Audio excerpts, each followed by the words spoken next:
के अनन्य भक्त वेदाध्यायी परम प्रतापे त्रिलालक महापंडित राक्षस कुलभूषण त्रैलोक्यपति कैकसी नंदन लंकाधिपत महाराजाधिराज दशानन रावण का पदार्पण हो रहा है।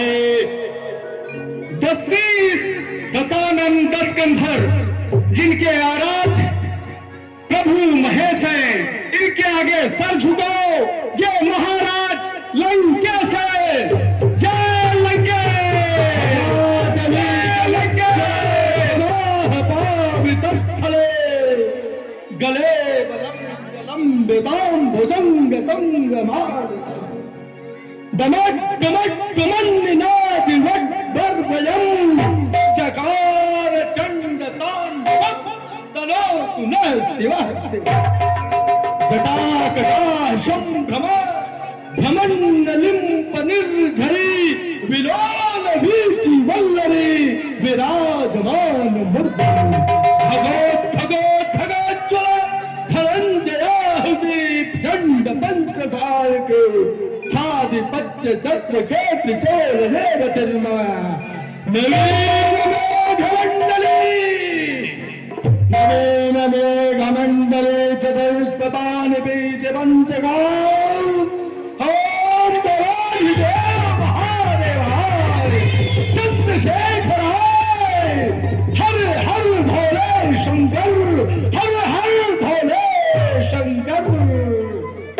हे पुष्पते नमः, श्री विश्वेश्वराय नमः, श्री वामदेवाय नमः, श्री पशुपते नमः, श्री महाकालाय नमः, शांब शिवाय नमः, शांताय शांताय शांताय।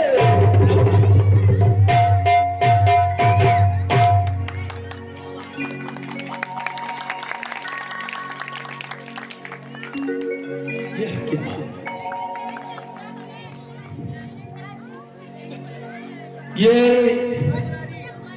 गंभीर योग निद्रा में अवकंठित आज प्रकृति का कण कण उल्लासित आह्लादित उद्भासित और उन्मादित होते हुए सुख के संसर्ग में स्थापित है। समय समय शीतल शांत सरोवर में मनोहारिणी सुधा में देवाधिदेव महादेव का प्रतिबिंब हृदय पटल पर स्थापित है। जिसकी सुधा माधुरी का नित्य निरंतर हम मान किया करते हैं, परंतु जाने क्यों आज मन बड़ा अशांत है। विविध व्यवधानों में उलझा हुआ ये चित्त आज जाने क्यों भ्रमित सा प्रतीत हो रहा है। जबकि संसार जानता है देवाधिदेव महादेव का अनन्य भक्त परम ओजस्वी ऐश्वर्यान शक्तिशाली देवाधिदेव महादेव की कृपा पात्र रावण त्रैलोक्य में अपने शक्ति सामर्थ्य और ऐश्वर्य से विदित है। जिसके समक्ष देव तनु यक्ष किन्नर गंधर्व किसी में शक्ति सामर्थ्य नहीं, जो शीश उठा करके रावण के समक्ष खड़ा हो। मेरी आज्ञाओं से सूर्य और चंद्र उदयाचल से अस्ताचल जाते हैं। मेरी ही आज्ञाओं से ये पवन देव वायु का प्रवाह करता है। इस यमुनी से लेकर यमन तक जिधर भी दृष्टिपात करता हो उधर परशुरावण ही रावण दिखाई देता है।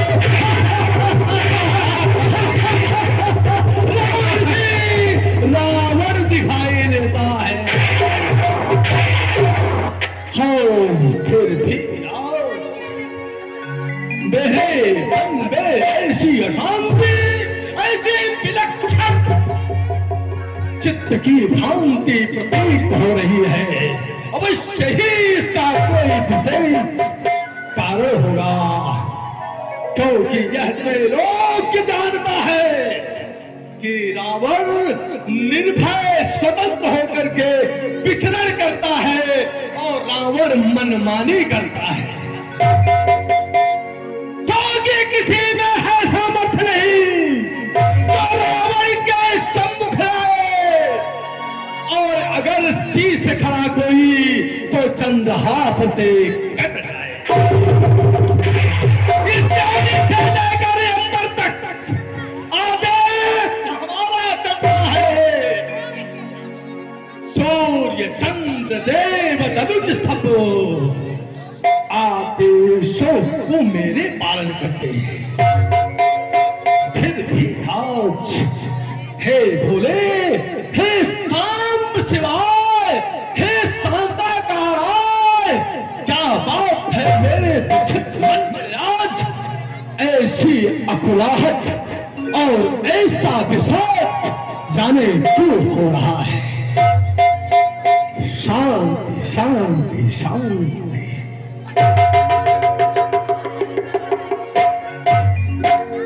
महाराज की जय हो। कहिए मंत्रधर। हे दैत्य शिरोमणि महाराज लंकेश, आपके शौर्य से त्रिलोक चंपित है। एक तुम ही त्रिलोक के, एक तुम ही परमेश्वर हो। देव धनुष सब रहे संकित, एक तुम ही लंकेश्वर हो।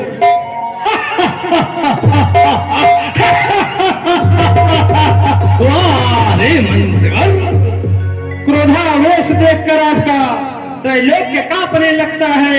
सेवा में शीश झुके न जो इस चंद्रहास से करता है। उदित दिवाकर आज्ञा से अस्ताचल को जाता है। आज्ञा आपका पाकर ही सूरज गर्माता है। मंत्रिवर, समूचा संसार जानता है, सर्वविदित है, और जनमानस की ऐसी धारणा है कि लंकाधिपति लंकेश्वर का कोई विरोध नहीं कर सकता। परंतु आज यह है कि आज मैं प्रातः से रथों का कोलाहल श्रवण कर रहा हूं, और मैं देख रहा हूं देव धनुष गंधर्व यक्ष सभी दिव्य आभूषण और परिधानों से सुसज्जित होकर के रथारूढ़ होकर के उत्तर की दिशा की ओर प्रवाह कर रहे हैं, गमन कर रहे हैं। जाने इसका प्रयोजन क्या है। क्षमा करें महाराज, हमारे दूतों से यह पता चला है कि मिथिला के नरेश महाराज तीरध्वज अपनी पुत्री सीता का स्वयंवर कर रहे हैं, जिसमें उन्होंने आर्यावर्त के सभी राजाओं महाराजाओं को, सभी भूपतियों को ससम्मान आमंत्रित किया है। परंतु लंकाधिराज महाराज रावण को सूचना न दे करके उन्होंने राक्षस वंश का अनादर किया है। आश्चर्य है मंत्रिवर, उस मिथिलेश्वर में इतना साहस कि उसने त्रिलोक के विजेता त्रिभुवनपति वेद विज्ञ महापंडित महाज्ञानी रावण का अनादर करने का जो साहस किया। हे मेरे राक्षस वीरों, यह सर्वविदित है, इस लंका पर सदा सर्वदा भोलेनाथ की कृपा विद्यमान रहती है। इसके उपरांत भी इस त्रिभुवन विजेता रावण को कोई आमंत्रण ना दे, क्या सामर्थ्य अभी जनक ने किया है, तो अवश्य ही उसके इस साहस का दंड दिया जाएगा। इसलिए किया निरादर जो मेरा, वह परिणाम भयंकर होगा, और बिना लंकेश्वर लंकाधिराज के ना अपूर्व स्वयंवर होगा। और इतना ही नहीं मंत्रवर, वो शीरध्वज ने जो हमारे विरुद्ध स्वयंवर का आयोजन किया है, हम अवश्य उसको विफल कर देंगे। क्यों? क्योंकि यह सामर्थ्यता लंकाधिराज में है कि चाहे किसी भी कार्य को संपादित करना ना करना उसके इच्छा पर निर्भर है। और जाता मैं स्वयंवर में सीता से प्यार रचाऊंगा और देखूंगा है कौन सा योद्धा, कौन सा ऐसा पाप निपाल जो रावण के सम्मुख आकर के उसका विरोध करने का साहस करेगा। और हे मंत्रवर, यह समूचे राक्षस जाति के गौरव का विषय है, यह राक्षस जाति का सम्मान का विषय है। और शीरध्वज ने केवल लंकाधिराज को नहीं, समूचे राक्षस जाति को तिरस्कृत किया है, उसका निरादर किया है।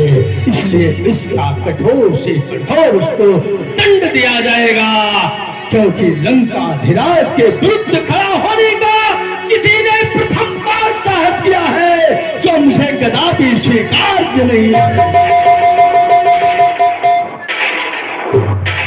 क्षमा करें महाराज, हमारे दूतों ने यह भी समाचार दिया है कि 1000 हाथियों का बल रखने वाली वीर शिरोमणि ताड़का और वीर सेनानी सुगाव का सैनिकों सहित वध करने वाला राम और लक्ष्मण उस विश्वामित्र के साथ वहां स्वयंवर देखने गया है।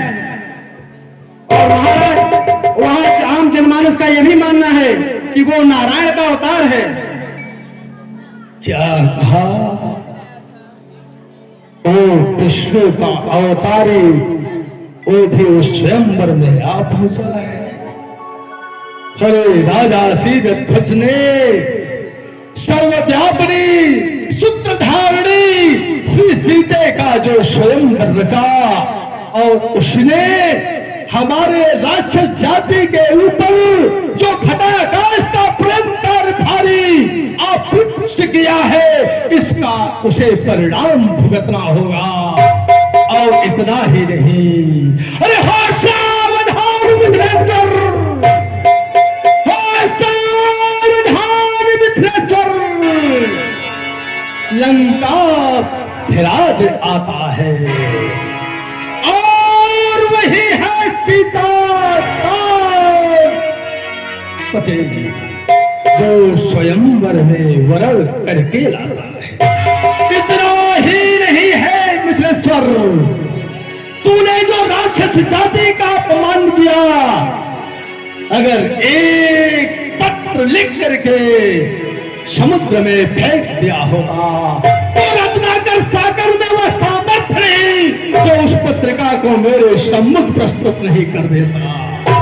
उसकी लहरी स्वयं उस पत्रिका को मेरे चरणों में भेंट कर देती, परंतु तूने लंकाधिराज, लंकाधिपति लंकेश्वर को आमंत्रित करना उचित नहीं समझा। और इतना ही नहीं, जाता मैं स्वयं स्वयंवर, जाता मैं स्वयं स्वयंवर में देखूं कैसा वो अवतारी है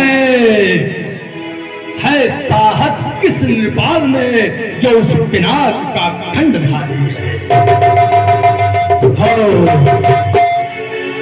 यदि टूटा मेरा पिनाक तो मैं सारी मिथिला को उलट दूंगा, स्वयंवर के उस कुचे को मरुस्थली में पलट दूंगा।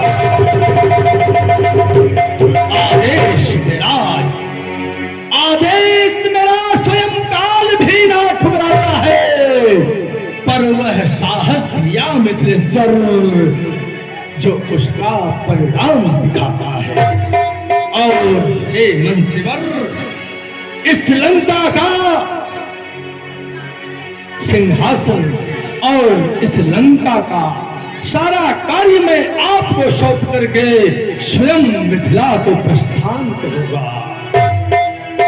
जबकि यह त्रैलोक जानता है, सर्वविदित है, जनमानस को भी ज्ञात है। कांपता है शेषनाग, कांपता है शेषनाग। पारिद में चंद्र और ये सूर्य पड़े होते हैं और बिना मेरे आदेश के यह वायु स्वयं नहीं चलाते।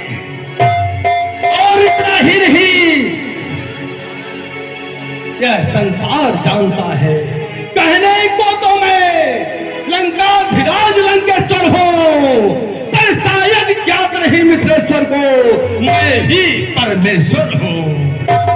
इसलिए मैं अभी और इसी क्षण मिथिला को प्रस्थान करूंगा। हे राक्षस वीरों, याद रखना, उत्सव मनेगा लंका में, कोहराम जनकपुरी में होगा और शीघ्र ही सीते का आगमन लंकापुरी में होगा।